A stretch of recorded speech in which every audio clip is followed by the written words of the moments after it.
TechnoIllustrator. Choosing color adjustment. Learn. Steps. Step 1.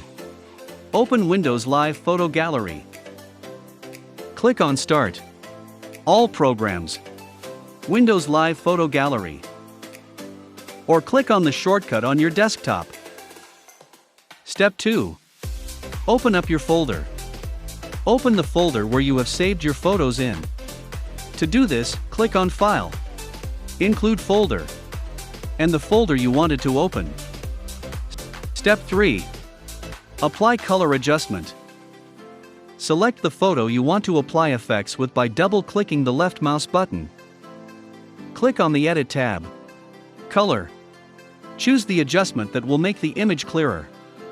To check which one does, hover on each option. Select the one you like best. Select Auto Adjustment to auto-adjust the color range and contrast. Step 4. Save your file.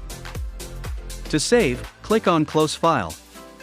This will automatically save the changes you have made before closing the image.